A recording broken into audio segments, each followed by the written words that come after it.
Hello class 12 students, फिजिक्समा group सीमा सोध्ने long answer क्वेसनमा radio एक्टिभिटीबाट प्राय question सोधिरहेको हुन्छ। 8 मार्क्स आउँछ यहाँबाट। क्वेसन नम्बर ए मा के भन्दैछ भने डिफाइन टर्म रेडियो एक्टिभिटी।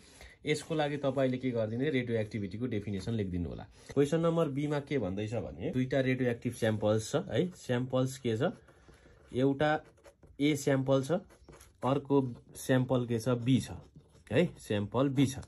यो दुईटाको हाफ लाइफ दिएको छ हामीलाई। कति दिएको छ भन्दाखेरि 3 आवर्स। यसको टी हाफ दिएको छ 3 आवर्स हाफ लाइफ। यसको हाफ लाइफ दिएको छ कति आवर्स, 9 आवर्स दिएको छ है त। यो रेडियो एक्टिभिटी स्टार्ट भएको 18 आवर्स पछाडि दुईटाको रेटलाई कम्पेयर गर भन्दैछ। यसको R1 र यसको R2 कम्पेयर गर भन्दैछ। तपाईहरुलाई हिसाब गर्दा के थाहा हुनुपर्छ भने फर्मुलाहरु थाहा हुनुपर्छ है त। अब हामीलाई रेडियो एक्टिभिटीको क्वेसनमा टी हाफ दिने बित्तिकै तपाईले के निकाल्नु भने लेम्डा निकाल्नु क्या। किनकि लेम्डा 1 कति आउँछ, 0.693 डिवाइडेड बाइ के हो, टी हाफ को फर्मुला। लेम्डा 2 निकाल्दिनु, 0.693 डिवाइड बाइ कति हो, टी हाफ हो। यसको आयो 3, यसको कति आयो 0। अब हामीलाई R1 र R2 को भ्यालु चाहियो है। सो R1 भनेको त फर्मुला हामीले पढेको छ, लेम्डा 1 n1, 2 भनेको के हो, माइनस लेम्डा 2 कति हुने भयो, n2 हुने भयो नि त। n1 र n2 दिएको छैन।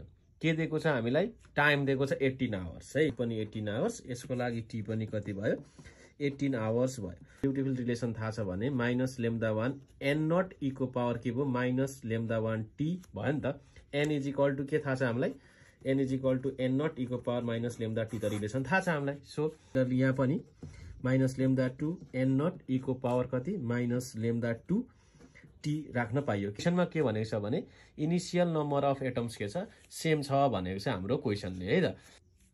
ल 0.693 डिवाइड बाइ 3 n0 e को power minus 0.693 divide by 3 into 18 के छ भने minus 0.693 divided by 9 n0.693 divide by 9 into 18 नै हुने भयो। Minus 0.693 divided by 3 n0 e to the power minus 6 into यहाँ कति आयो, माइनस 0.693 इन्टु कति भयो, 2 भयो। अब हाम्रो क्वेसनमा के कम्पेयर गर भन्दैछ। कम्पेयर गर भनेको R1 डिवाइडेड बाइ कति निकाल्दिने हामी, R2 निकाल्दिने। के गर्दिने हामी, R1 डिवाइडेड बाइ R2 निकाल्नु। R1 डिवाइडेड बाइ R2 कति हुन्छ, माइनस 9 बाइ माइनस 3 भयो। 693 इन्टु 2 है, 3 3 जा 9 है, कति भयो 3 इन्टु 16 आउँछ है।